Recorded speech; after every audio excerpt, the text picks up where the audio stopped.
In this lesson, we're going to continue our area formulas. Our objective, understand how to find area of odd shapes. We're looking at shapes that aren't exact rectangles, aren't exact parallelograms. So how do we deal with those? Vocabulary will stay the same. Area, base, and height.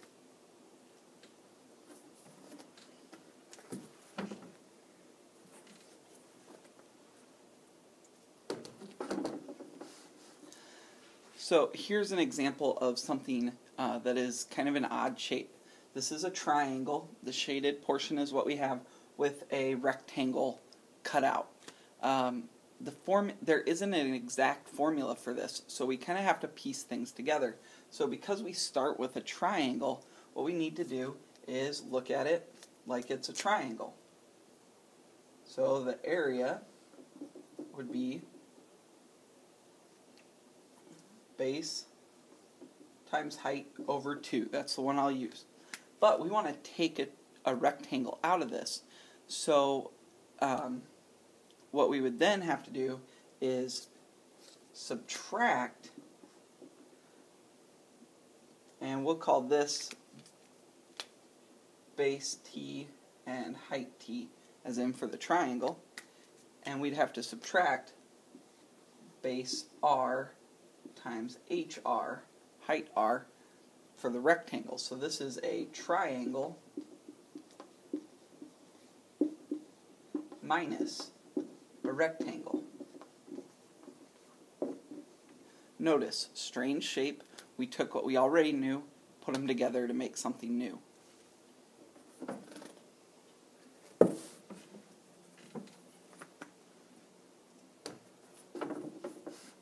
Another example is this kind of weird looking shape here. I actually have two ways that I'm going to do this. The first way, the simplest way, and a lot of times the way that people will not really realize, in this one, if you notice, if I extend right here, I would have a rectangle with a triangle cut out. So the area for this one would be rectangle minus triangle. And then we can use the formula for rectangle, find it, formula for triangle, just have to piece it together here. The way most people, a lot of people that I've noticed would do this, is instead of adding this part in, they would just break the problem down into multiple parts. So they might have a rectangle right here.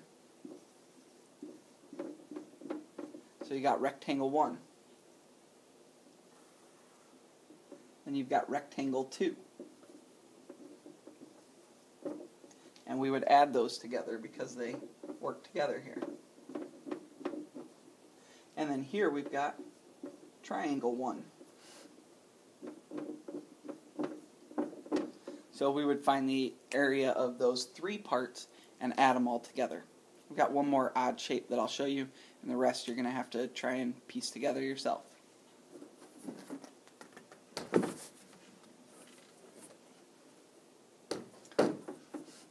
So this is the last shape that we have. This one actually is a lot simpler than a lot of people notice, that it's got these arcs in it. Well, if I connect right here, it looks like this part is the same size as this. So if I take this and add it in there, what I've really got is a triangle.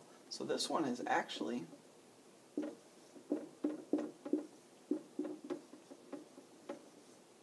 just a regular triangle formula. So the idea here is to be able to take the parts of a shape and break it down into things that we already know how to work with. And then we can create our own formulas from there. Alright, if there's any part of this video you didn't understand or you need to watch again, make sure you pause, rewind, and rewatch, and bring your questions to class. Thank you.